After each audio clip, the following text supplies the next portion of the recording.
Hello everybody, how are you doing? I hope you're well. I am, as you can see, in a very different place to usual. I'm actually, yes. Hello everybody, Stop. I am, as you can see, in a very different place to usual. I'm actually, yes. There. I'm not even using a laptop that I would normally be using. So I didn't realise that the sound was on. Thankfully, there's a shortcut button for that. And yes, if I'm looking like I'm looking at the screen in the wrong place, it's because I'm using my phone and I've got it the other way around to what I usually use it when I do occasionally use it. And so therefore the camera is in a different place, and I'm used to looking at my normal computer monitor, which shows me what's going on, including me in video, and my normal camera is just above it, and so therefore my eyes are not looking at you the way they usually are. Sorry about that. And also you've got the reflection of the screen from my phone and also the laptop reflecting and giving you all the purple blue sort of things on my glasses. But that's one of those things that happen. We just suck it in and get on with the job and learn from it. But we're getting there, so that's cool. Great to have you here. I'm really pleased that I can be here too. Usually, as you know, I would be reading this at home using my normal setup, which has an overlay around the video window and all sorts of things like that. But I'm using my phone, and hopefully you're hearing me okay. I'm thinking so, because nobody is saying anything in chat to say they can't hear me, apart from the oops when you started hearing me talking to me through the laptop as well. Anyway, so apart from all that, I can't log into Discord, so if anyone's trying to message me privately, that's not working. But that's okay. I've got my iPad mini for reading my book from. I need to wake it up, don't I? And I've got the use of a laptop to be able to type chat for you instead of having to write it on the screen like I did last time when I was in our spare room when we had bad weather. Which was the last time I used my phone. What else? Everybody else is out at the moment except the son of the household because he's homesick. Had a knock on the head, and so he's got a headache from a sports incident. So that's okay. I mean, it's not like he's got major ailments going on, so that's good. He's probably quietly playing games on his computer or his phone. The rest of the family are out in the car doing visits to funeral homes and things like that, because the products that I take photographs of in my spare time when I'm not streaming and then put the listings up on our website are cremation urns made out of wood that's grown in New Zealand. And yeah, so they need to go around and visit some people and say, look, this is what we do. And I'm really a little bit distracted by the height on this camera, because I'm so used to it being a little bit higher and not looking at me from underneath quite so much. And I haven't got any other way of changing that. I kind of tried a few things, propping it on stuff, that sort of thing, but it didn't really work. So we're stuck with this and the distractions on the screen. Anyway, no worries. Great to have you here, Jonathan. Lurk away, go for it. I did see another friend had one of their commands is slurking, which is sleep lurking, and I'm thinking I might need to do one of those. Not that that's what Jonathan's doing, because he's at work and he's working. He said he's lurking while unpacking tripods, but I thought that would be quite a nifty little command to add to our chat. And because I'm away from home, because I'm not therefore using OBS like I usually do on my computer at home, it means I can't give you a jigsaw puzzle. You have to find your own one and do it together, and the rest of us can't see what you're doing. I'm sorry about that. That's just the drawbacks of being away from our normal setting. I did manage to post a photograph on Instagram, which should have also cross-posted to Facebook, and maybe cross-posted to Twitter eventually sometime today. Probably too late for anyone to watch me. I don't know why. I think it's probably something to do with timing on if this then that actually does the transfer for me. But anyway, yeah, it would be really nice to be able to slurk at work, wouldn't it?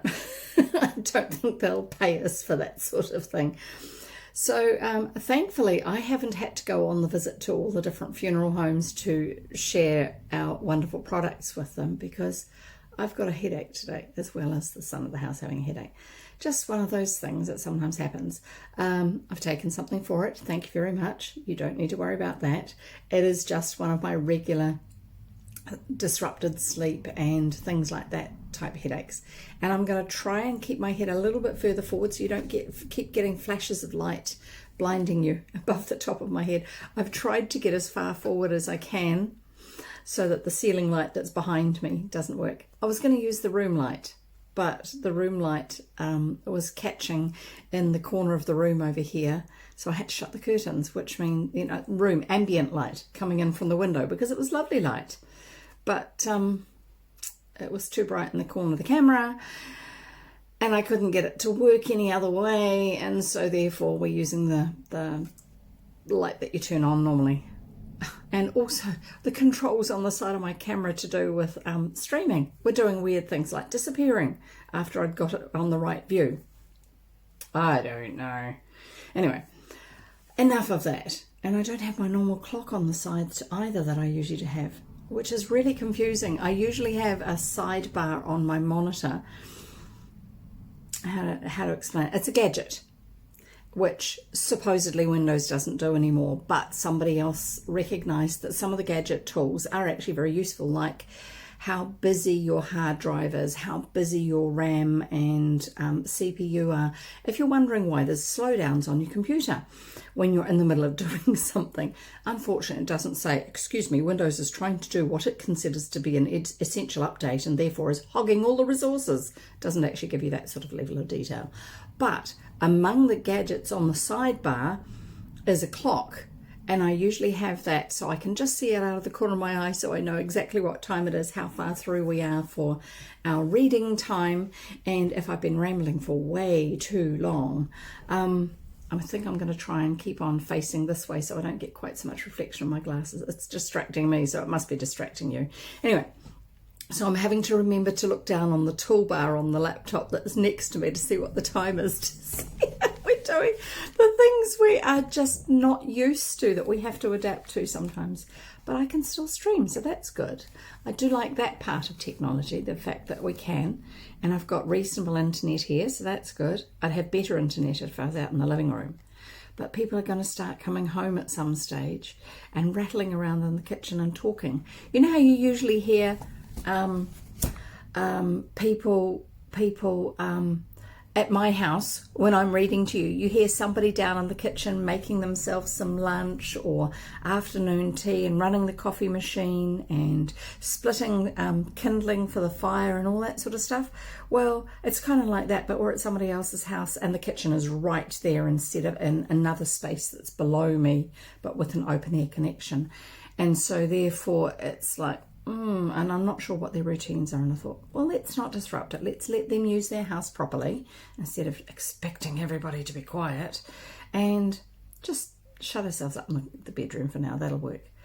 Yeah, silly Windows. They never really did much with those gadgets. They should have opened it up to other developers.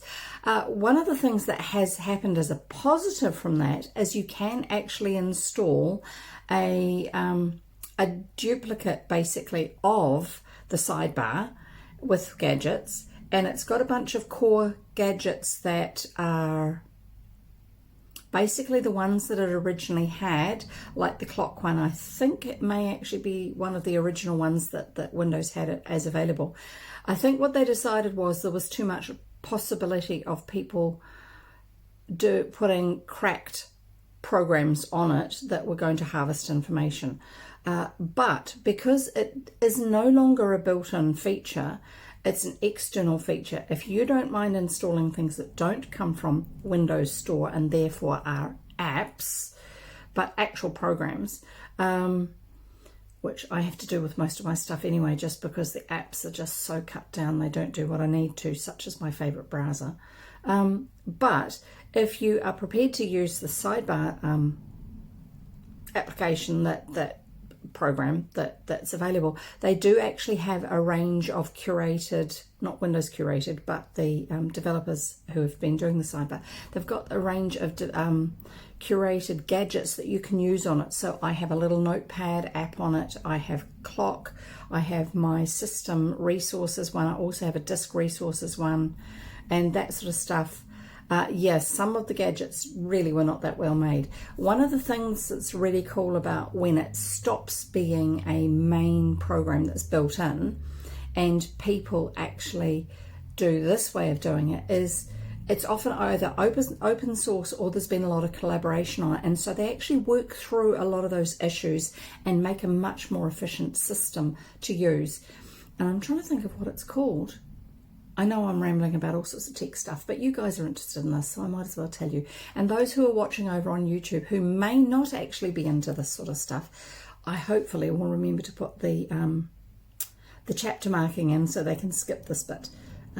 Google.com. I'm using a different browser too. I'm using Bing, which I don't like because not Bing. I'm using Edge, which on this computer uses Bing as its default search, which doesn't look the same way and will use the same shortcuts. So excuse me a moment while I look for something. Thankfully the keyboard here that I'm using on this laptop is really quiet. I was thinking actually I've got a Bluetooth wireless keyboard at home. I just need to find it and dig it out and see if it's quieter than my normal one that I use that's plugged in, because I may be able to get away with not having to put my microphone on a silent stand and not deafen you guys at the same time either.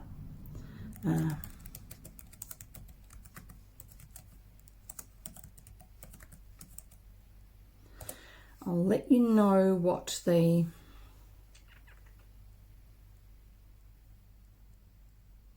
so what I'm using is, there is actually an app called Desktop Gadgets that's in the Windows App Store. That's not what I'm using. It's called 8 Gadget Pack, I think, and it's called that because it came out for Windows 7 and Windows 8 at the time when Windows 7 was still around. I'm just scrolling through and seeing if it is it. Yes, 8 Gadget Pack. I'll give you the link for it for those of you who really want to use it or at least investigate it. And it has got the sticky notes, one of the sticky notes or one of the variations of sticky notes in it.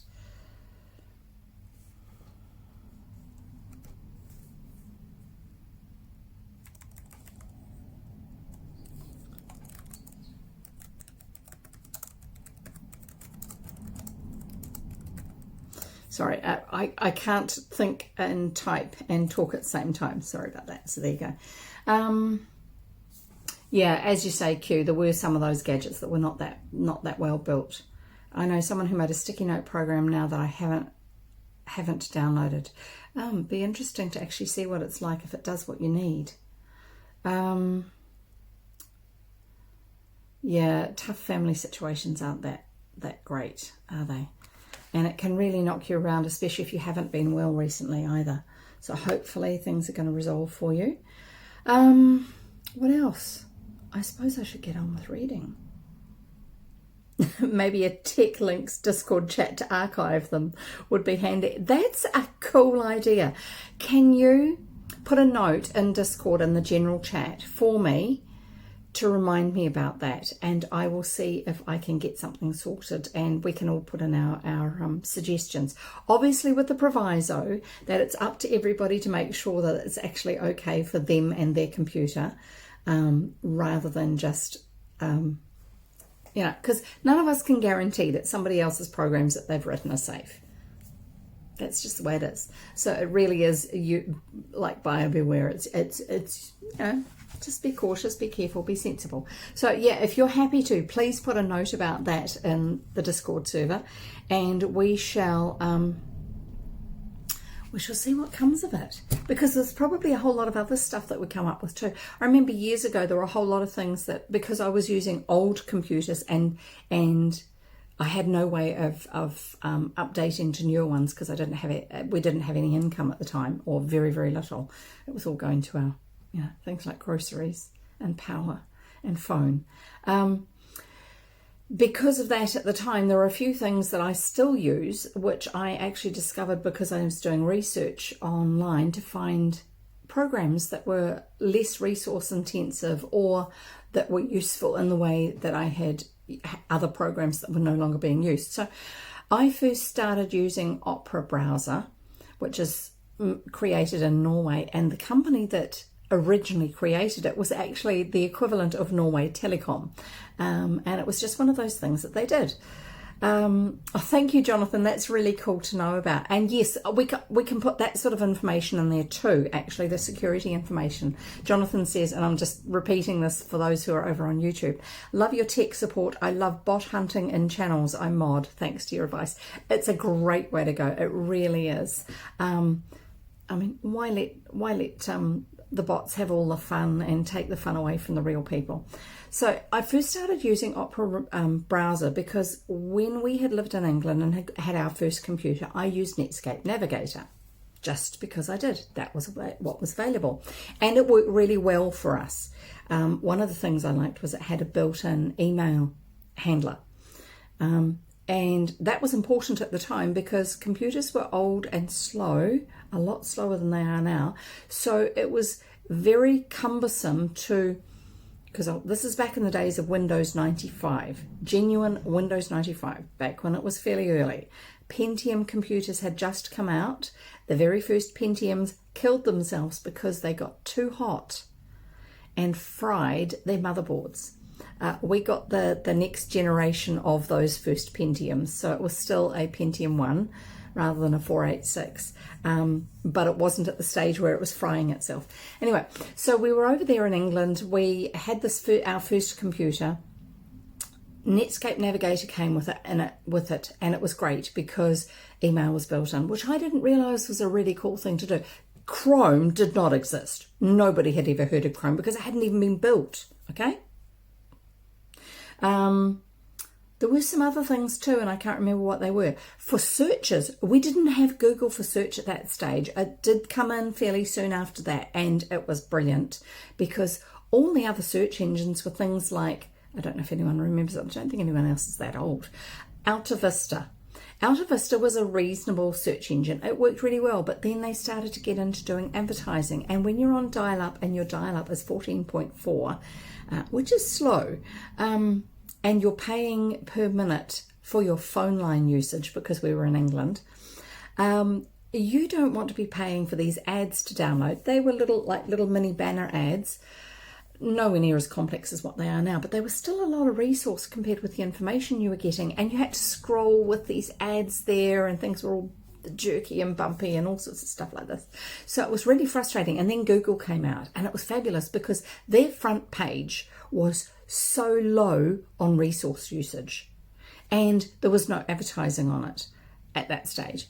And then when there was advertising, it was just text advertising, which was on the side of the page. And so you could basically tune out the side of the screen mentally while you were reading.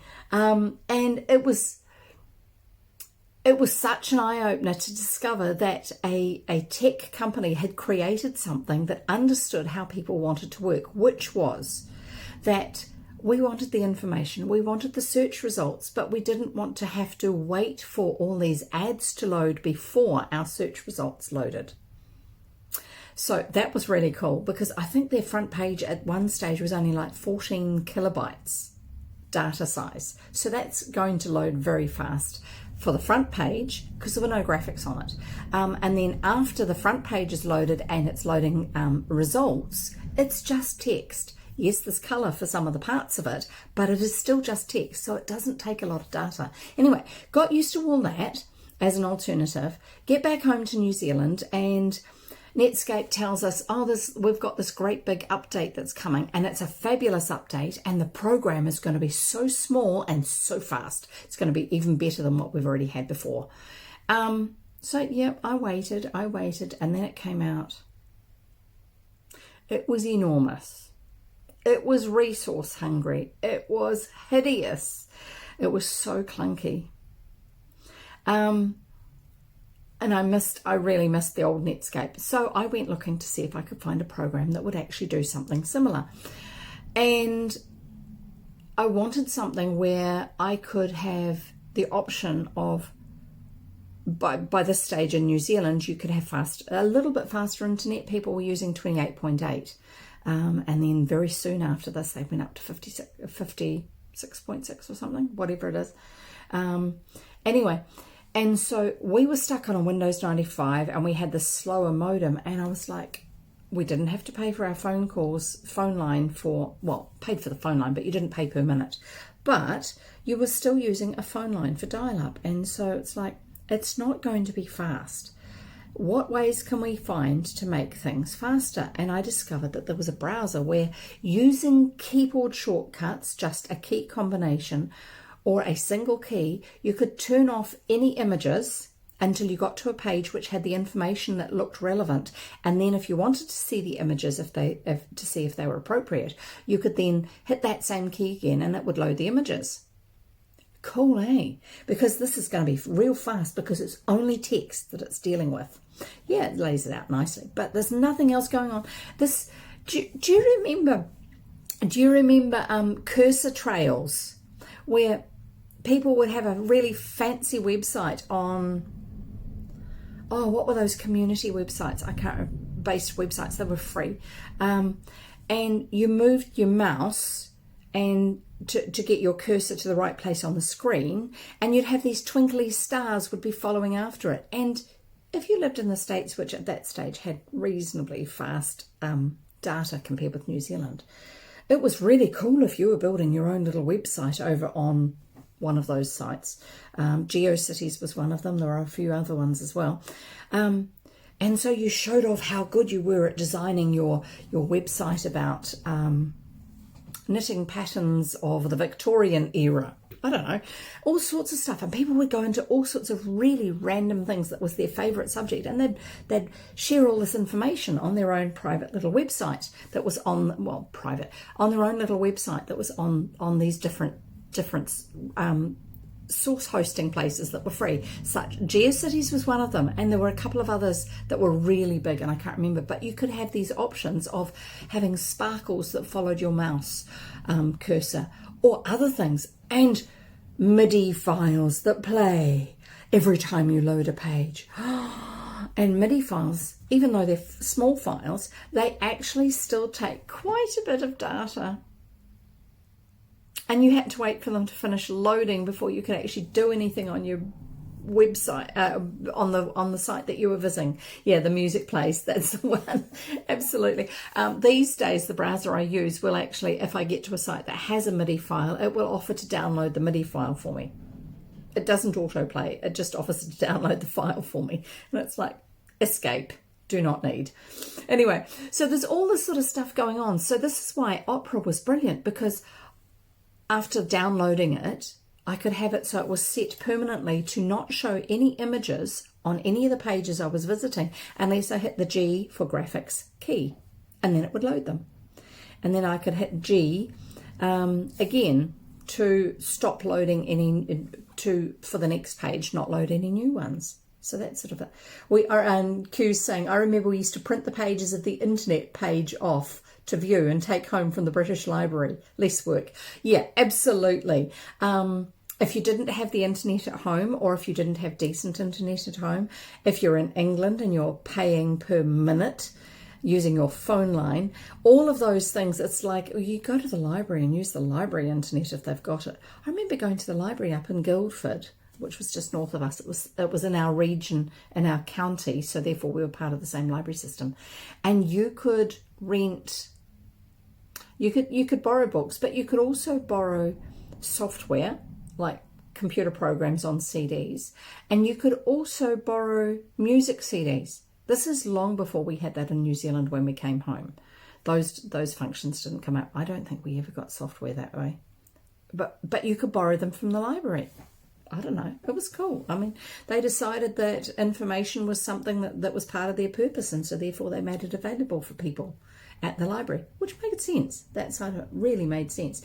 Anyway, so I used Opera for a long, long time, and I miss it. It's still my primary browser. It no longer has email packed in with it. They stopped developing the email program that used to be with it. And that's right, I was going to tell you why email packed into your browser is handy. This is before the days of people using a lot of online email accounts. One of the reasons why it was a really good thing to do, to have a program, one program that did browsing and email rather than having a browser and an email program as two separate things, was the amount of time it took to load up your emails, to send an email message to somebody when you click on their email link on their web page was like ages. I remember sitting there and waiting. It would be like 10 minutes for the thing, because I hadn't had the email program open, because it took lots of resources, and I'd have to sit there and wait 5 or 10 minutes for it to open to then actually offer me the opportunity to send an email query to whoever was the host of the website. It was so frustrating. So that's why I initially went looking for a computer program, a browser that had a built-in email program. I'd got used to it with Netscape Navigator before they came out with Netscape Communicator, which is a great big resource hog. Anyway, it was not a good communicator. And because of that, I then transferred to Opera, and Opera had all sorts of things that were, right-click was used all the time for things in Opera. Wasn't in any of the other browsers. Eventually Chrome came out and everyone said, oh wow, this is cool, it can do this, you can have tabs instead of opening another window. We'd had tabs in Opera for like 3 years before they came out in Chrome. It had speed dial, where you can have your a certain cluster of, I'm explaining this for people who don't understand what it is. Obviously, most of you do. Speed dial is where when you open your browser, you have a bunch of things that show straight away on a plainish background, rather than going to, say, a Google website or something like that as your first thing that you see when you open. And each of those things that it shows you that are like little tiles there is actually a bookmark, and you click on it and it takes you to that website. So Opera had speed dial where you chose what those were, or it could suggest ones that you might want. Chrome came out with speed dial, but initially speed dial on Chrome was, we think you want to go and see this, booking.com, or other things like that. Amazon, all these things, and it was pre-populated, and it only put something new on the speed dial if you kept going back to it as something that you typed into the URL. If it was a website you commonly visited, it would then add it to your speed dial. And then suddenly they came out with, you can actually set what your speed dial tiles are. And it's like, cool, Chrome has these neat things where you can choose what you can have on your speed dial. And I'm like, yeah, well, we've had that for 3 to 5 years already in Opera. What are you talking about? And all sorts of stuff like that. So, I mean, I've just stuck with Opera. And also because it's not as popularly used, it has less of a tendency to be hacked and mucked around with in that respect. I do miss the email. But still, if anyone's after the old style Opera, because the newer version of Opera that we've had for quite a number of years now has some of the things are now missing, and you can get them as plugins. They're cool. They work really well. So I've got a thing where I can select some text on a page on a website, right click on it, and it will save it as a note within the browser. And if I double click on that note at a later date, after I've read the information there and I want to go back to that website, as long as the website is still there, it'll actually take me to the site that came from. So those are called notes. So the newer version, which has been in the last 3 to 5 years, doesn't actually have that, because they actually had to change the way that they built the whole program. They've got a different core to it as to how it handles things. But if people want that old Opera experience but with a newer styling, then you go to Vivaldi browser, which is based off the same stuff. There are a number of the people who used to work at Opera who now actually work at Vivaldi, and it's got a lot of those functionalities that they have built into it, because they know that a lot of people miss those things, because they themselves did. That's got the built-in email. I just haven't transferred back to it because I'm actually used to the current opera. Anyway, I think we've done enough of our tech talk for this afternoon, haven't we? And what else do we need to cover? I should probably say hi and introduce myself to anyone who's new here, because there may be some new people here. I mean, we don't usually have new people, but sometimes we do. I don't think there's anything else apart from that I need to. Oh yeah, we've got to do the tips for the new people. Hi, I'm Jev. I read old children's books, and at this stage, if I was at home, I would turn around and lift up my magic curtain, like in The Wizard of Oz, lift up my magic curtain and pull out for you my old book that I usually wave at you. I have a heap of old books. It just happens to be the one that's handy, and it's 125 years old. Well, at least 125 years old. It was given to my grandmother's brother, my great uncle, I suppose. Great uncle, something like that. 125 years ago as a brand new book, as a prize. And that's the sort of books I read. A lot of them are newer than that, but that's the sort of era of books that I grew up reading, because they were the books that my parents and my grandparents had. Because they had them, they were available for me to read. Because where I lived, I couldn't easily go to the library unless I was at school.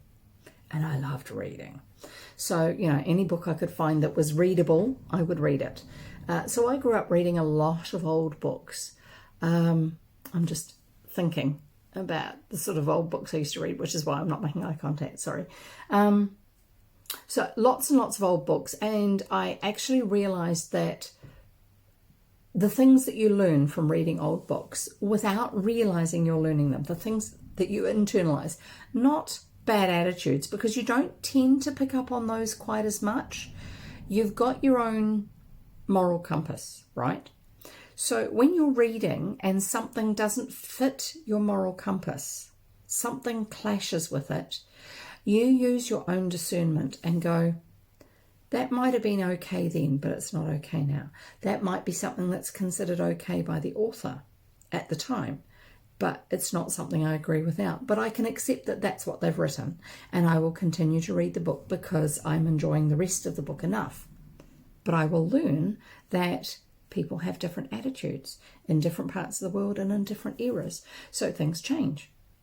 Just like the things I thought about that were okay behaviours when I was younger are different to what I think are okay behaviours now. And so that happens through history as well. And when you read old books, you have this exposure to other people's ways of thinking and other people's places of living and ways of living. So I grew up reading a lot of English books. Not English, they were English language, but books that were specifically written in England for an English market. And for the colonies as well, but mainly for their own market. And so they would be talking about places that I had never been to because I grew up in New Zealand. Eventually, I have actually been over to England. I've lived over there for 4 years, and it was wonderful. And it actually felt very familiar because we lived out in the country, so it wasn't as highly urbanized. It actually felt a lot more like what you get in the books, although a modernised version of that, which was great. It was really good. We missed it when we came back home to New Zealand. Anyway, so I was much more aware of other parts of the world, especially England, but also other parts of the world that were referenced in the various books that I read. Because of all this reading and other time periods, I was aware of the fact that how we live now is different to how people used to live in terms of attitudes and things like that. Other kids I was at school with, it's like, what?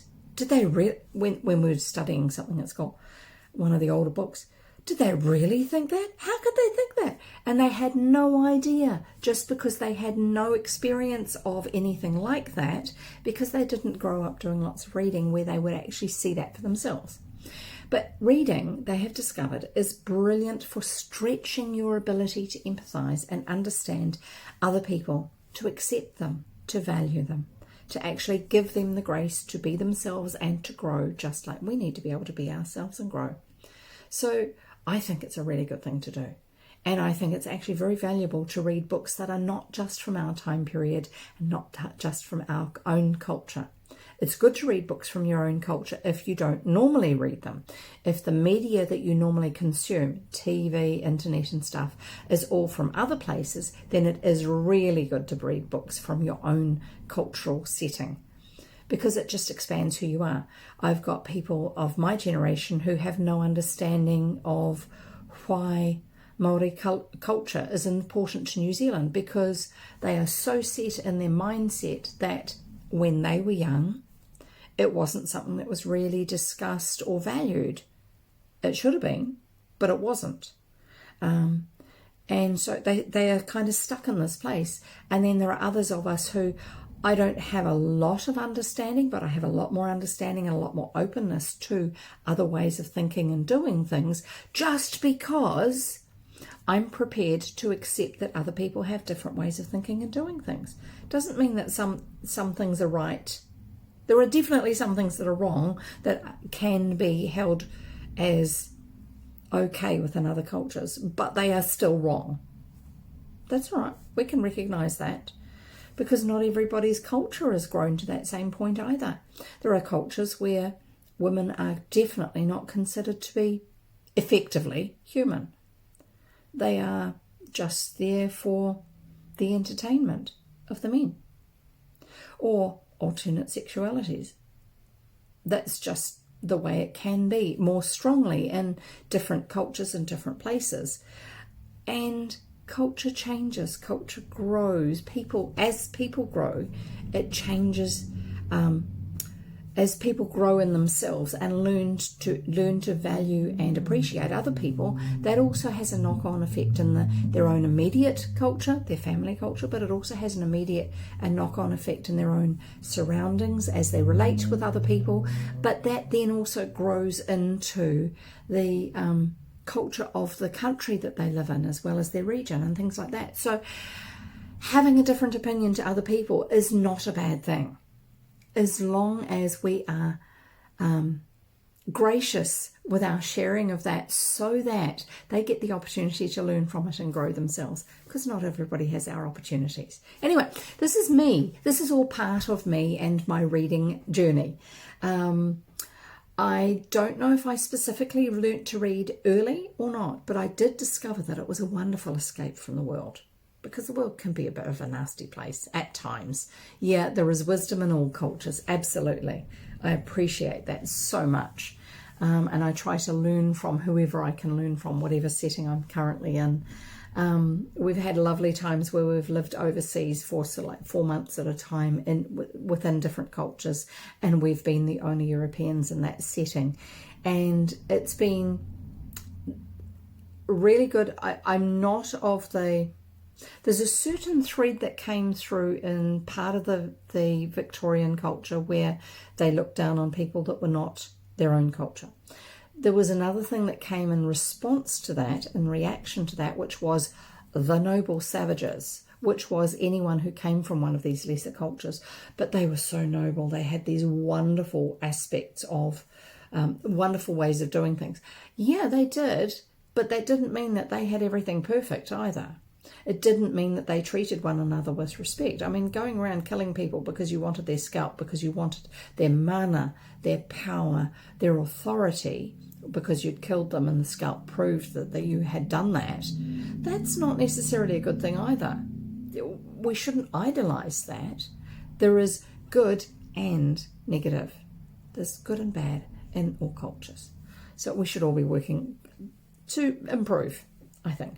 Anyway, what else about me and reading? I live in New Zealand, in case you hadn't picked that. Hence the particular accent that I have. It doesn't sound particularly posh these days. When I was growing up, I had people who were absolutely certain I was English.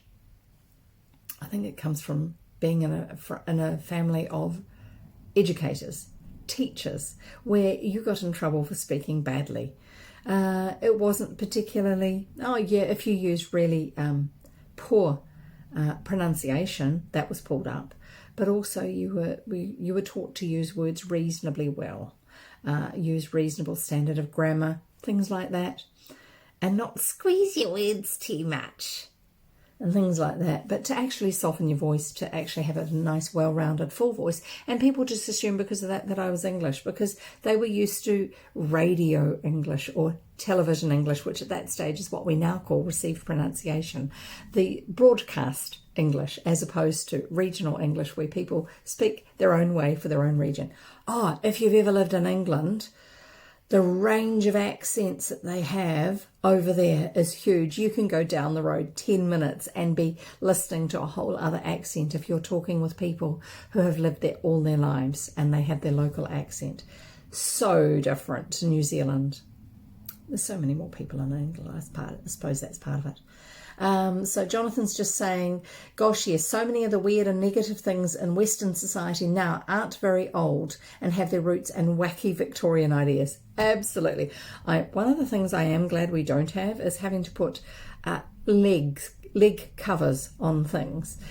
I don't think all of the Victorians did it, but when I was at school, they used to teach us in social studies that the Victorians, you couldn't see the legs because they were rude. So therefore, tables had little skirts around the legs, on the table legs. Pianos was more it, because they were in the formal room of the house.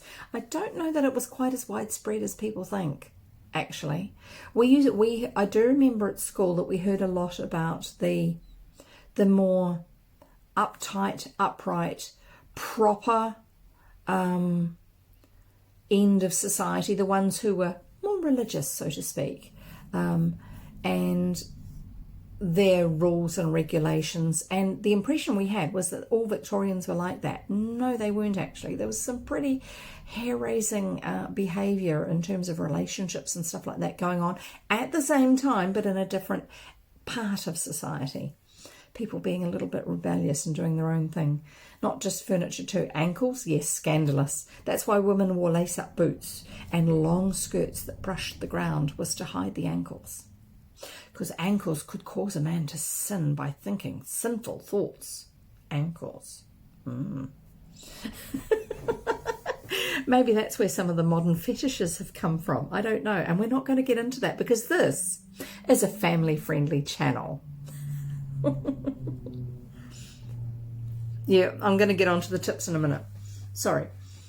I need to have something to eat and drink.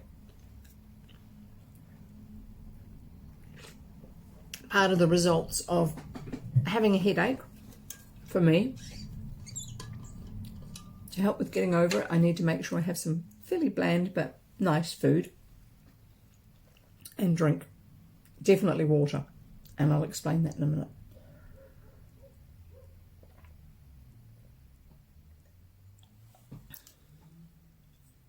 And no, I have never ever planned or dreamt or considered doing a eating stream. That is not my thing. I try to eat reasonably quietly, but I'm not going to go away from the camera just because I need to have something to eat. Anyway, so where do we get to? We talked about food. No, we didn't talk about food properly. We talked about cultures. We talked about the Victorians, some of the other behaviours and all that sort of stuff. Yeah, some of the LGBT Victorian love letters. Oh, yeah. But also things like people being put in prison or put to death because they had alternate views on some of the behaviours and things like that. Not good. Not good at all. There were some good things they did, but there was also some trashy stuff that they did. And history goes in waves with, when you look at one particular type of thread through history. It goes in waves as to what's appropriate and what's not, what's acceptable and what's not, how open we are about things and how closed we are about things. That's just the way humanity is. We tend to be reactionary. If there's something is happening very, very strongly and some of us feel uncomfortable about it, there's a pushback against it. And so things tend to get controlled again. Oh, I've just noticed my thumb. I don't know if I showed it to you at the time, but a while back I shut my thumb. I'm trying to get it so my phone focuses on it. That brown mark there is because there's a bruise under my thumbnail. I shut my thumb in the drawer. I had my hand on the bench with the thumb down like that, and I'd had the drawer open, and I just gave it a nudge with my hip to slide shut. And because I was standing there, I was sort of kind of almost ended up leaning against it, and so my thumb got jammed in behind the drawer, and it keeps catching my eye. So that's what that funny mark is on my thumbnail. It's under the nail, but it's growing out, so that's good. It'll go away. I'm not losing my nail or anything, unlike a family member who lost half their nail doing something similar. Right, so tips. And my family and I were talking about numbers the other day, and I realised on stream a while back that I use the number 3 quite often. I don't know, it just works that way. It works well for different things like tips for you to help me to remember them and things like that. I say things like I stream 3 days a week, Monday, Wednesday, Friday, and I start streaming at 3 p.m. New Zealand time, things like that. But I have these 3 tips, and the reason I'm sharing them now is because I try to always do this when I'm talking specifically to people who are new to my videos or new to the stream. And I have to say thank you very, very much to my new follower over on YouTube, who has been leaving me lots of lovely comments about things, including things like, I didn't enjoy this one because it had too many different characters and I got lost. I'm glad they said that. I didn't necessarily enjoy that particular story as much either. I think that sort of stuff. It's been lovely just actually having these comments just left for me on the videos, just to sort of know how they're relating to them. I think they're binge watching the videos at the moment, so that's cool. Oh, and if you're over on YouTube and you're wanting to have some books, if this is the first chat of mine that you've ever had, if you go to the playlists page on my YouTube channel, you will actually find that each of the books I read I put into a playlist, so you can get all of the different video sessions from when I'm actually doing the readings and follow them right through. You will get this sort of chat at the beginning and a very short one at the end. These days it's short, and interruptions within the story. This is not like audiobooks. I'll get to my tips again in a minute. For those of you over on Twitch, especially if you haven't been part of what we do over there before, I'm just going to give you my YouTube link so that if you do want to catch up on any stories that I have read before, or are intrigued by the idea that I've read other stories, you can follow that link over to my YouTube channel and have a bit of a look there yourself. One of the cool things about YouTube is that you can leave comments and I will see them, even when I'm not online. Unlike on Twitch, which is a live thing. So people who watch the recordings on Twitch can see the chat that we've had, but if you come in partway through a video, while the video is live, it will only show you the chat from the time that you started watching.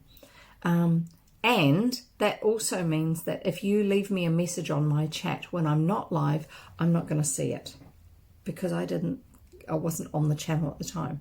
So if you want to leave me any messages, the other way to do it, if you don't want to do it over on YouTube, is you go to my Discord server. I'm trying to remember all my commands. So my Discord server is a fairly quiet one. The idea behind it is that we can talk about the different books we're reading, make suggestions for new ones. They're always public domain these days. I've read a couple that weren't, plus one that I had specific permission for, which was a much newer book. I had specific permission from the publishers to read it and to share the video. But if you want to see the video over on YouTube for that one, you have to ask for it or go looking for it, the link for it on our Discord server. So our Discord is very quiet. One of the things that I do sometimes remember to do is post the illustrations from the book that we're currently reading. But we're hoping to now, after today's suggestions, actually get a tech channel going in there as well, just with programs that those of us who use computers a lot have come across that are very, very useful. Often they're just little ones, very useful ones. But also other suggestions like that. But that's not the main focus. The main focus is actually just the books. And feel free to talk about them. If in the channels for each specific book where I've put the illustrations, that's not the only reason why those channels are there, just for the illustrations. You are welcome to discuss the book that we have read, that those illustrations are for, in that channel. Make comments about it, put links for the videos or links to the IMD review of it or whatever like that over in that channel about a movie that was based on that book, if you want to. Maps, places you've been to that reminded you of those of the book, the scenes in the book, things like that. Like one of the books we read was The Secret Garden. Now, The Secret Garden is set in Yorkshire, but it's actually not referencing specific Yorkshire places from any of the information I've found. It's from the author's imagination, but they had definitely spent time in Yorkshire. When they're talking about going across the moors, it's just what it's like if you're doing that at night or in bad weather, that sort of thing. So they've had the experience and they're sharing the experience, but using an imaginary version of the place. Whereas some of the other authors, you can actually find places that they reference in the book on the map in real life and go there. And some of the heart of some of these towns and villages are very similar to what they were at the time that the author wrote about them. And then the outer edges of the town or the village are the bits that have changed, where you've got modern houses and things like this. The shop might have a different name, it might have had a different paint job, something like that, but often they feel very, very similar. It's one of the delights of being in England, is actually seeing these places that have been lived in for generations, not just a few generations like New Zealand. Like where I come from in New Zealand, my family has been there for generations. So we had a 150-year anniversary a few years ago now for the family owning the land in that particular place for 150 years. For New Zealand, that's quite a long time for European settlers. But my children are the 7th generation of that same family to have lived on that land. That's a long time in New Zealand. England, that's loose change. In England, thousands of years, hundreds of generations. It's quite different, and it's fascinating for those of us who come from young countries to actually go to somewhere like that, to live there, to have the stones around you in the fields, or some of the buildings have been built from stones that were cut for a different building. The building got pulled down, such as some of the old monasteries, but the stones, instead of being wasted, were used to build newer buildings. They're still old buildings, but they're not as old as the monasteries that they were originally, those stones were cut for. All that sort of stuff. So it all adds to the flavour of where you live. We don't have that sort of length of history in New Zealand, even with Māori history. It's nowhere near as extensive, and it wasn't a written history the way we used to with say, English or other European histories. Right, so that's a little bit about me. And yes, I've just said, I did say I lived in New Zealand, and I have lived in England, and I have lived a little bit in Canada, which I didn't say before. I've got relatives over there. Part of my family comes from over there. Tips, 3 tips. So if you're new here, I have these 3 tips that I try to remember to give you because they're useful for me as well. If you're here, it's always a good idea to make sure you have drinks, snacks, and somewhere comfortable to sit. So I always have water. I'm not going to wave it because I've got the lid off at the moment. I'm going to hide the sponsor.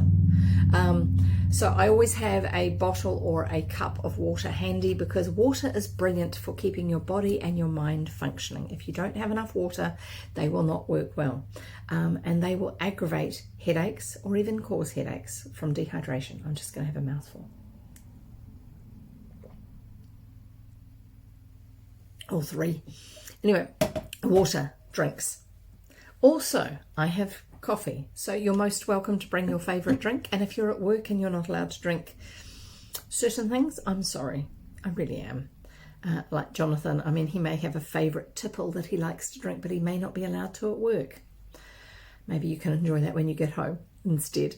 Other than that, wherever you are, I hope you've got something that you enjoy drinking. So at the moment I'm using my travel mug because I'm on someone else's desk and using someone else's computer, and I don't want them to get coffee spilt on them, but this has got coffee in. So if you see me slurping on this is my travel mug. It's still warm inside, so that's great. Snacks, so that's drinks, snacks.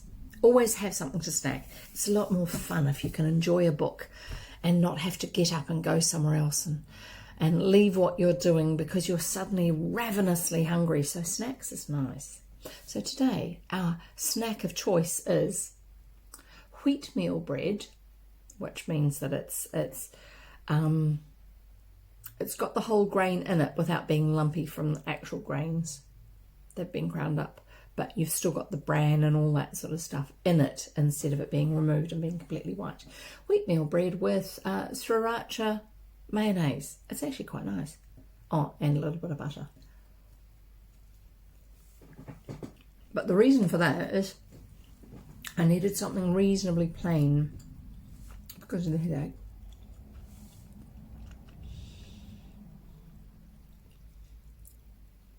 I'm just looking at my tags.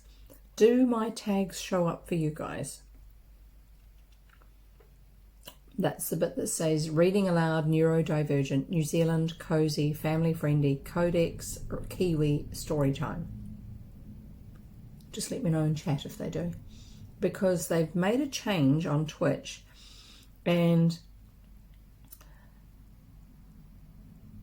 I assumed that they were still there, my old ones, and with the change that they made, which means that you can now have 10 tags instead of 5 tags, and you can do your own tags instead of using their preset tags, I checked my video one day and it didn't have any tags, and so the next time I actually added tags, and that one didn't have any tags either, and it's like, where are my tags gone?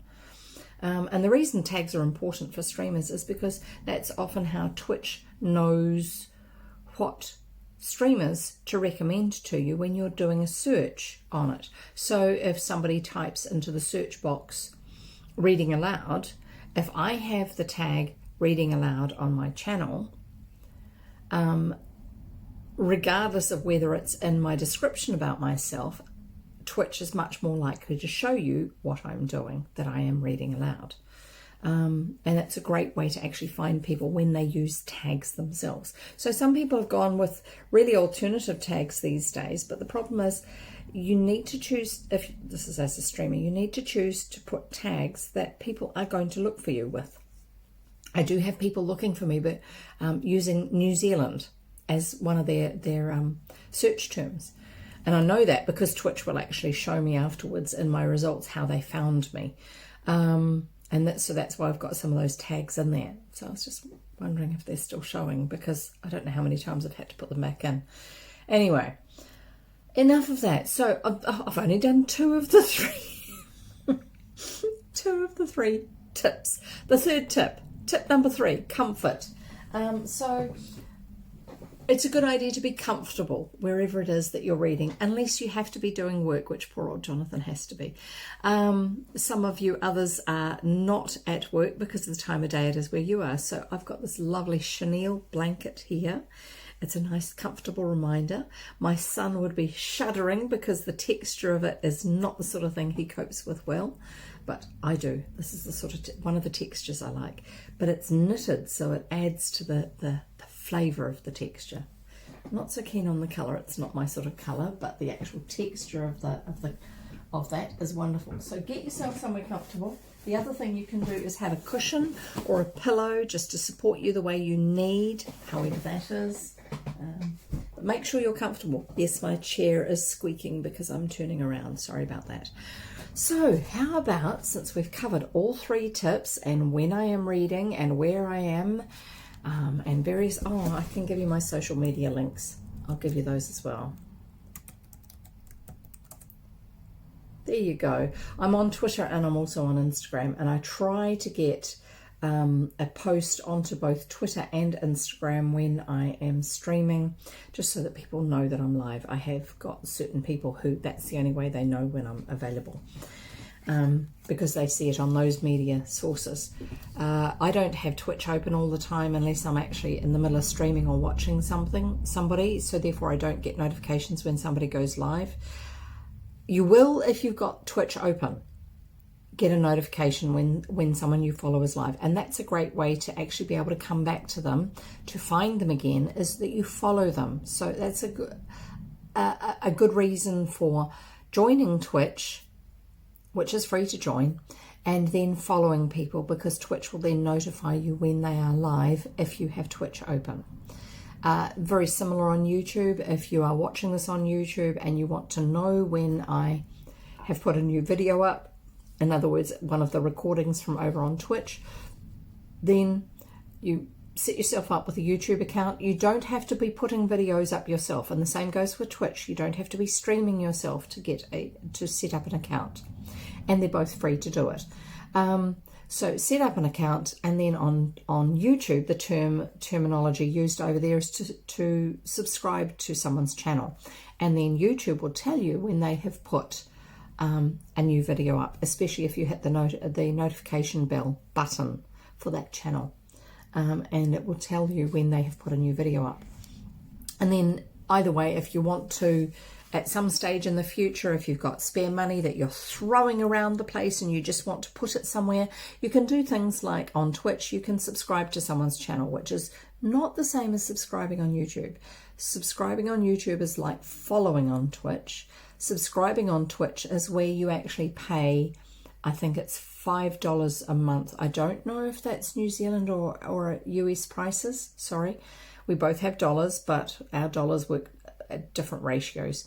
But I think it's $5 a month to be subscribed to somebody. You can subscribe and not have it auto renew, so you don't need to panic about them taking money from you every month. And one of the ones that's really cool is if you are an Amazon Prime user. In other words, you're paying a fee for using Amazon Prime, which gives you some benefits if you're in the States, like next day or same day shipping or something like that.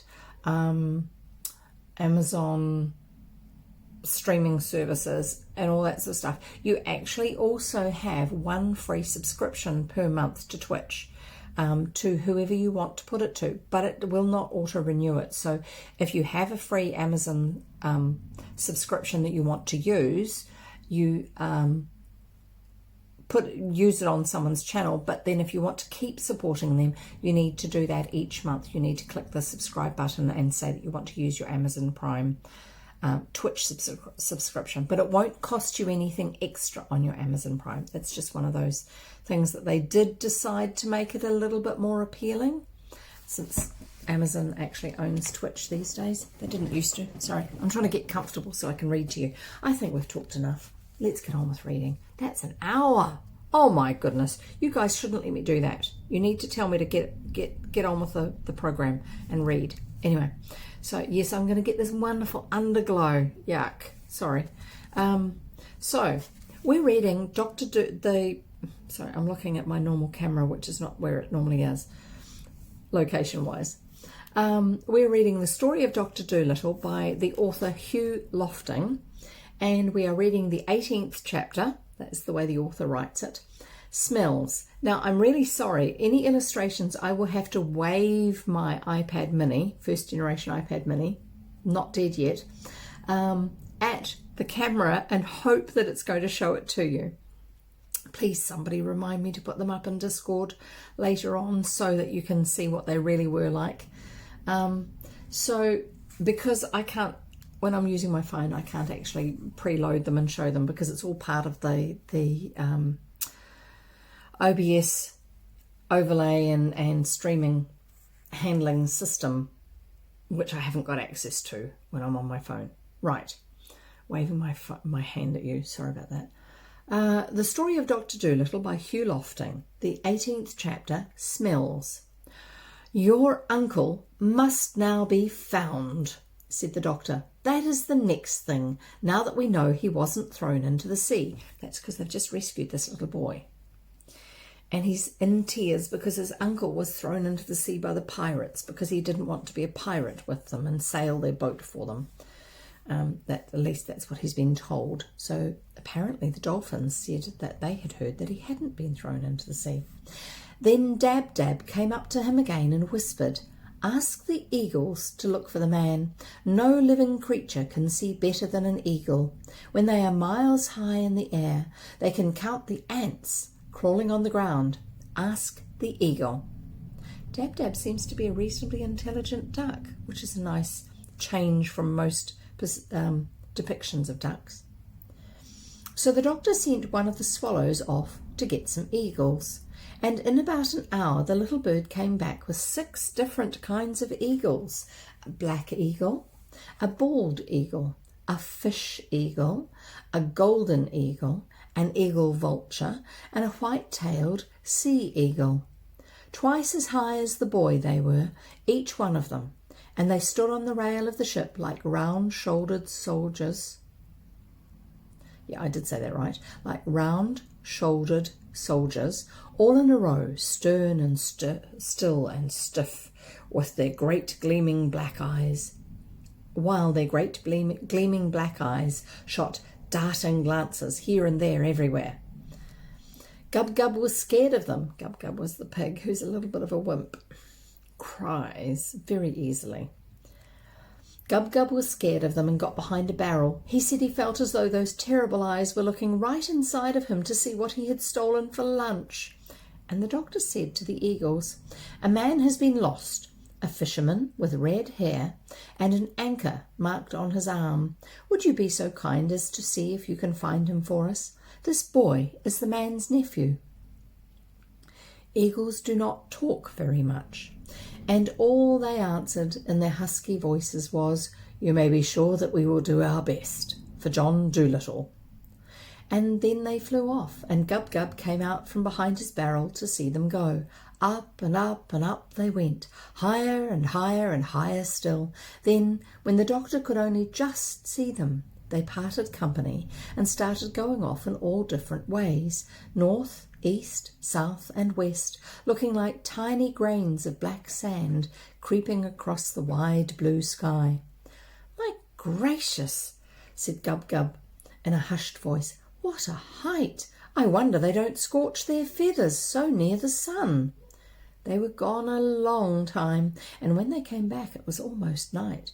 And the eagles said to the doctor, "We have searched all the seas and all the countries and all the islands and all the cities and all the villages in this half of the world, but we have failed. In the main street of Gibraltar we saw 3 red hares lying on a wheelbarrow before a baker's door, but they were not the hairs of a man, they were the hairs out of a fur coat. Nowhere on land or water could we see any sign of this boy's uncle. And if we could not see him, then he is not to be seen for John Dolittle. We have done our best for John Dolittle. We have done our best for John Dolittle." Then the 6 great birds flapped their big wings and flew back to their homes in the mountains and the rocks. "Well," said Dab Dab, after they had gone, "what are we going to do now?" Sorry, I'm just distracted by the purple on my glasses from the light on the screens. "The boy's uncle must be found. There's no 2 ways about that. The lad isn't old enough to be knocking around the world by himself. Boys aren't like ducklings. They have to be taken care of till they're quite old. I wish Chi-Chi were here. He would soon find the man. Good old Chi-Chi. I wonder how he's getting on." Chi-Chi is the monkey that used to live with them, who has stayed in Africa after they had healed, cured all the monkeys that were sick in the kingdom of the monkeys. "If only we had Polynesia with us," said the white mouse. Polynesia was the parrot that was the doctor's first pet. "She would soon think of some way. Do you remember how she got us all out of prison the 2nd time? My, but she was a clever one." She was another one who stayed in Africa. "I don't think so much of those eagle fellows," said Jip the dog. They're just conceited. They may have very good eyesight and all that, but when you ask them to find a man for you, they can't do it, and they have to have the cheek to come back and say that nobody else could do it. They're just conceited, like that collie in Puddleby, and I don't think a whole lot of those gossipy old porpoises either. All they could tell us was that the man wasn't in the sea.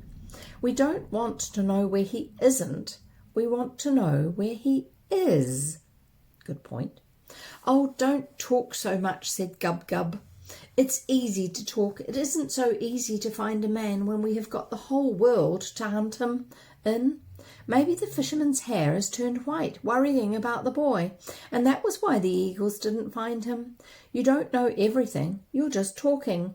You're not doing anything to help. You couldn't find the boy's uncle any more than the eagles could. You couldn't do as well.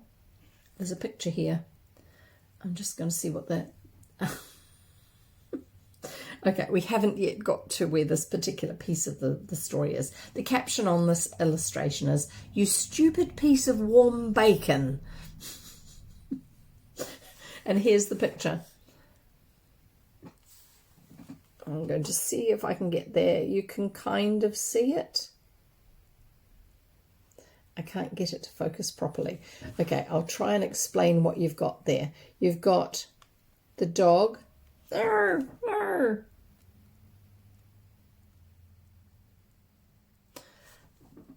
I got my hand too close to the edge. You've got the dog sitting up on the box and he's looking at the pig. And he's telling the pig that he's a stupid piece of warm bacon. And all the other animals are lying around on the deck of the ship. So you've got the white mouse and you've got the owl. And you've got the push me pull you. That's what it is. So Gub Gub was talking. And then we're getting on to the next part of the story. We'll get to the bit where the dog calls the pig a stupid piece of warm bacon. "Couldn't I?" said the dog. "That's all you know, you stupid..." Oh, okay, there you go, where are they at? Gub Gub the pig. "You couldn't find the boy's uncle any more than the eagles could. You couldn't do as well," said Gub Gub the pig. "Couldn't I?" said the dog. "That's all you know, you stupid piece of warm bacon. I haven't begun to try yet, have I? You wait and see." Then Jip went to the doctor and said, "Ask the boy if he has anything in his pockets that belonged to his uncle, will you? Please." So the doctor asked him, and the boy showed them a gold ring which he wore on a piece of string around his neck because it was too big for his finger. He said his uncle gave it to him when they saw the pirates coming. Jip smelt the ring and said, "That's no good. Ask him if he has anything else that belonged to his uncle." Then the boy took from his pocket a great big red handkerchief and said, "This was my uncle's too." As soon as the boy pulled it out, Jip shouted, "Snuff, by jingo! Black rappy snuff. Don't you smell it? His uncle took snuff. Ask him, doctor." Because the doctor can understand the animals, but the people around him can't, so the boy can't. The doctor questioned the boy again, and he said, "Yes, my uncle took a lot of snuff." "Fine," said Jip. "The man's as good as found. 'Twill be as easy as stealing milk from a kitten. Tell the boy I'll find his uncle for him in less than a week. Let's go upstairs and see which way the wind is blowing." "But it's dark now," said the doctor. "You can't find him in the dark." "I don't need any light to look for a man who smells of black rappy snuff," said Jip as he climbed the stairs. "If the man had a hard smell like string now, or hot water, it would be different. But snuff..." "Does hot water have a smell?" asked the doctor. "Certainly it has," said Jip. "Hot water smells quite different from cold water. It is warm water or ice that has the really difficult smell. Why, I once followed a man for 10 miles on a dark night by the smell of the hot water he had used to shave with, for the poor fellow had no soap. Now then, let's see which way the wind is blowing. Wind is very important in long-distance smelling. It mustn't be too fierce a wind. And of course it must blow the right way. A nice steady damp breeze is best of all. Ha! This wind is from the north." Then Jip went up to the front of the ship and smelt the wind, and he started muttering to himself, "Ta, Spanish onions, kerosene oil, wet raincoats, crushed laurel leaves, rubber burning, lace curtains being washed out to dry, and foxes, hundreds of them, cubs, and can you really smell all those different things in this one wind? Asked the doctor. Why, of course, said Jip, and those are only a few of the easy smells, the strong ones. Any mongrel could smell those with a cold in the head. Wait now, and I'll tell you some of the harder scents that are coming on this wind, a few of the dainty ones. Oh, now he's boasting.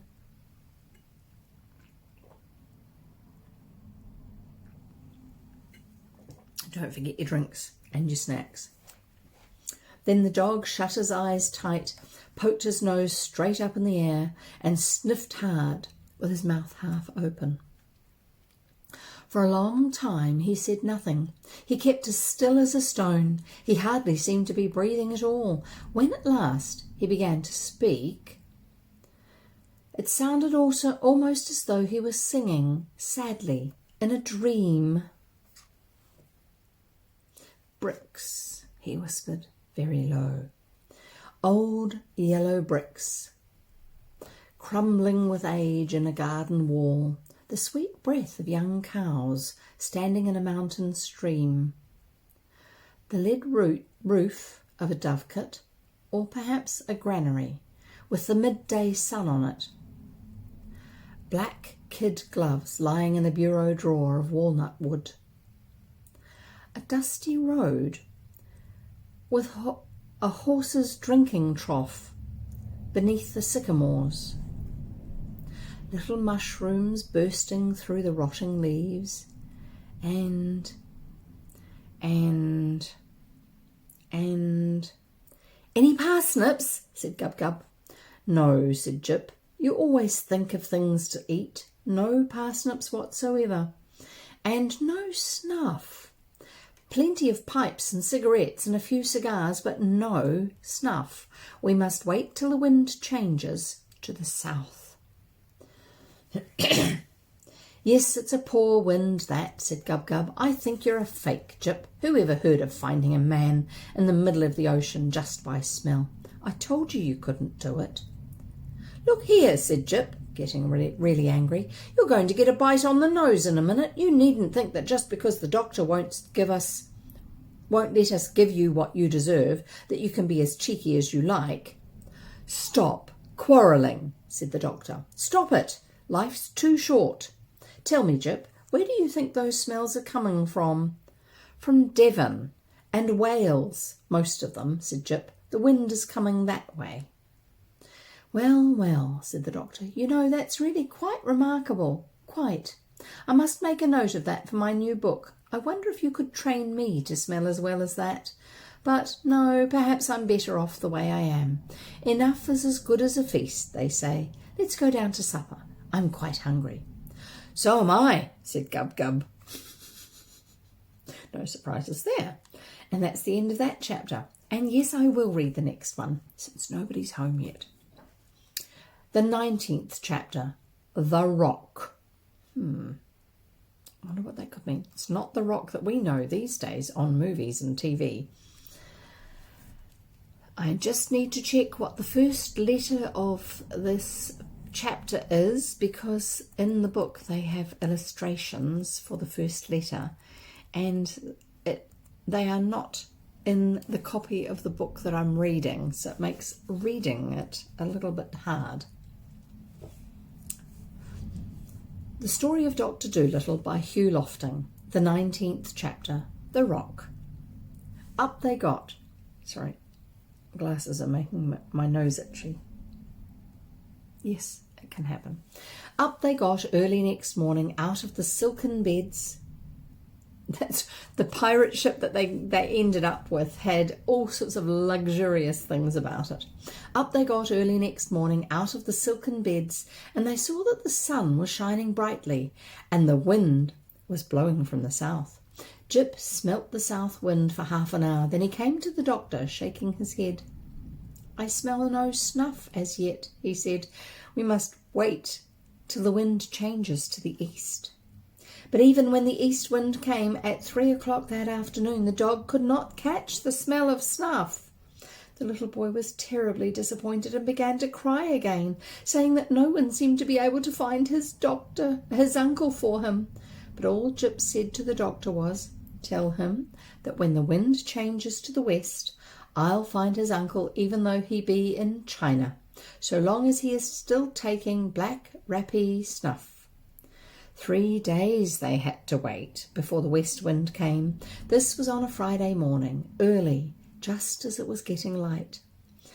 A fine rainy mist lay on the sea like a thin fog, and the wind was soft and warm and wet. As soon as Jip awoke, he ran upstairs and poked his nose in the air. Then he got most frightfully excited and rushed down again to wake the doctor up. "Doctor," he cried, "I've got it! Doctor, doctor, wake up! Listen, I've got it! The wind's from the west and it smells of nothing but snuff! Come upstairs and start the ship, quick!" So hang on, here's your picture. "Doctor," he cried, "I've got it." Just see if I can get the angle right for you to see it. There you go, they've just got back.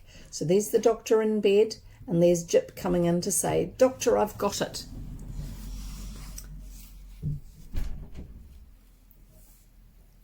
So the doctor tumbled out of bed and went to the rudder to steer the ship. "Now I'll go up to the front," said Jip, "and you watch my nose. Whichever way I point it, you turn the ship that way. The man cannot be far off with the smell as strong as this. And the wind's all lovely and wet. The humidity in the air, actually, it's true, the humidity in the air actually does help dogs to smell. And the wind's all lovely and wet. Now watch me." So all that morning Jip stood in the front part of the ship, sniffing the wind and pointing the way for the doctor to steer, while all the animals and the little boy stood round with their eyes wide open, watching the dog in wonder. About lunchtime, Jip asked Dab Dab to tell the doctor that he was getting worried and wanted to speak to him. Oh dear, Dab Dab's the duck.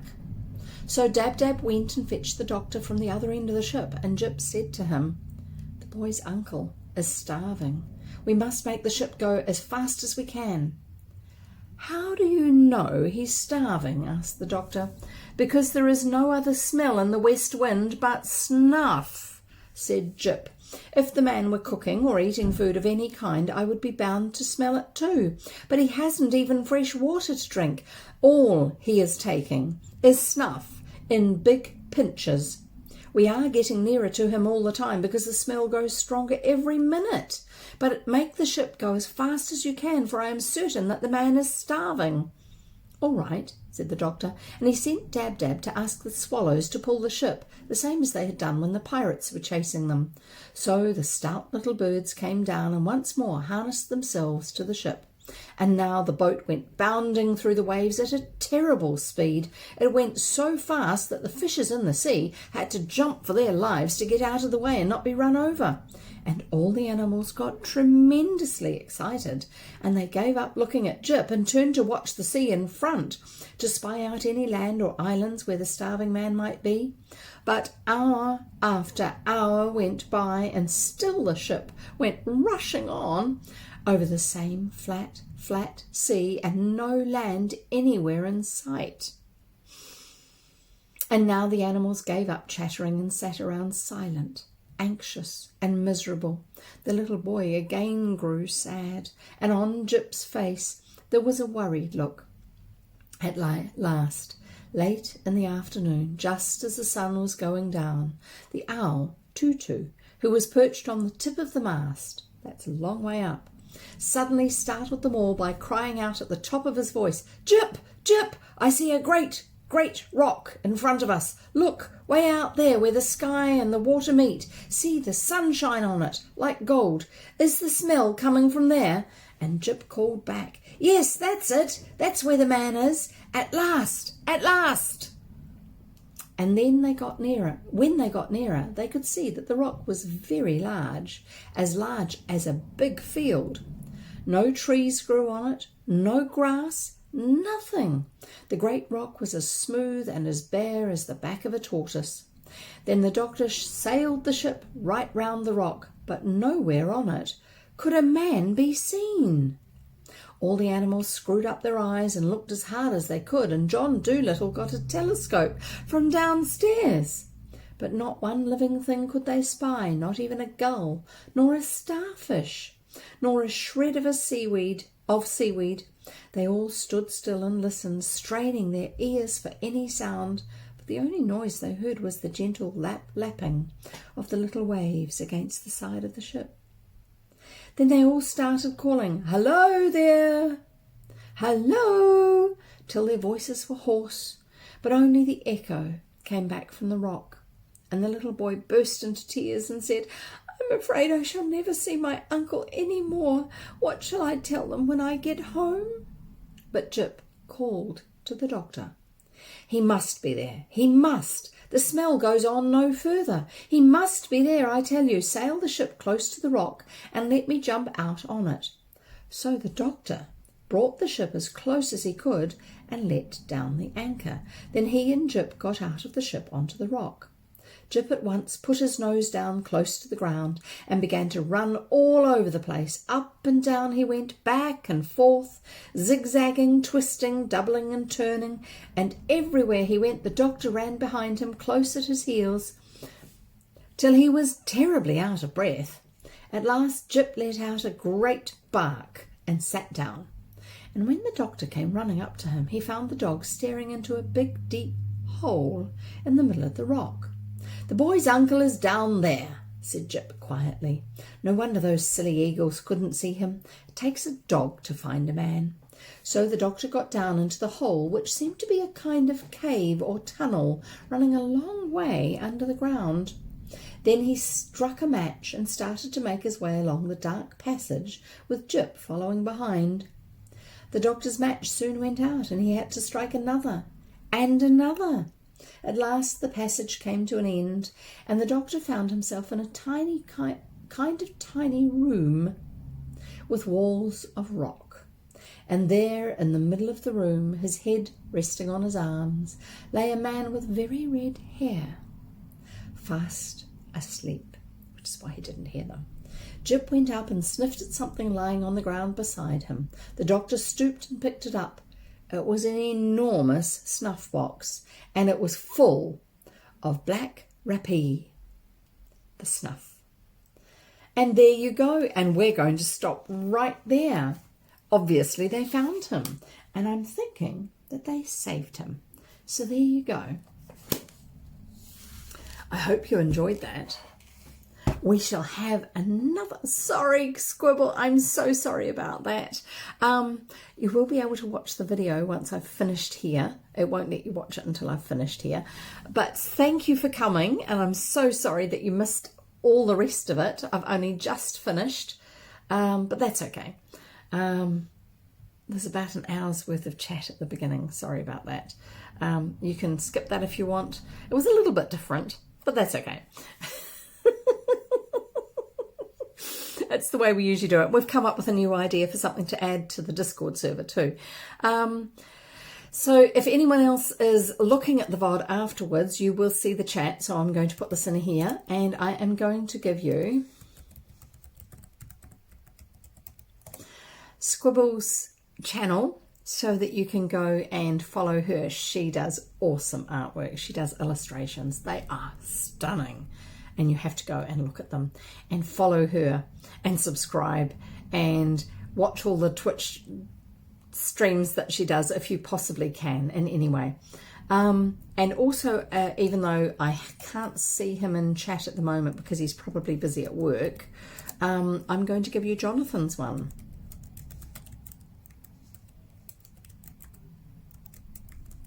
Just going to scroll back up and make sure I spelled it correctly. Yes, I think I have. Let's see if that worked. Yes, it did.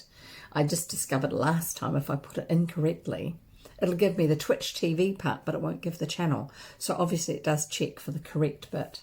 It still puts the incorrect bit, but when I get it right, it shows up properly. So I'm putting those there for those of you who are watching the VOD at a later date, so that you can go and follow both of those creators.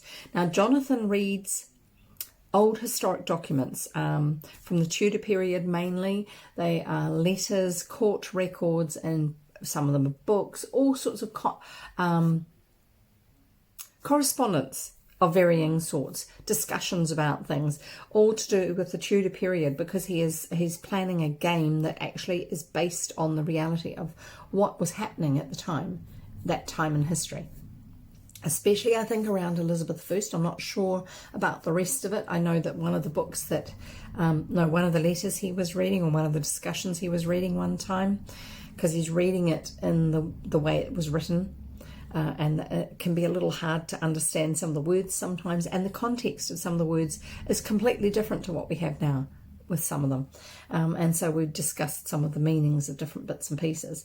But one of them was actually to do with some of the courtiers, some of the officials in the court of Queen Elizabeth I, I'm sure, at the time. So both Squibble and Jonathan's Gamecast, please give them a follow. If you can, subscribe to them. Usually that means you'll also get extra emotes that you can use in chat. Any channel that you are subscribed to, several channels you can use between them, you can use those subscriber emotes for the channels that you're in. And my quick roundup is basically I read 3 days a week, Monday, Wednesday, Friday, 3 p.m. New Zealand time. And if you check my schedule page on Twitch, it will show you what it is in your time zone. And if you're watching this on YouTube, go to my playlist page, and you'll be able to catch up on all the stories that you might not have had yet. Like I do know that at least one person is doing at the moment. I've been getting some lovely comments on YouTube. So, and please, yes, do give them a like if you've been enjoying them, and also leave me some comments, thoughts, experiences you had that relate to the video you've just seen, or something like that. I've also got a few other online friends who that's the main way they communicate with me, is they'll watch a video and then they'll see how we're doing and ask how things are going over here, and I'll do the same with them. So it's a great way to keep in touch. Otherwise, join us on our Discord server, so I'll give you the link for that one too again. And I shall sign off here and look forward to seeing you next time. I'm not going to be raiding anyone, just because I don't have the facility to cope with that at the moment, since I'm basically on my phone. So I'm going to sign off by saying have a great week. Until the next time I see you, I hope you are well. I hope you get well if you haven't been well. I hope you stay well if you already are. And if you're not well, hopefully this will be light entertainment for you. And in the meantime, happy reading. Bye.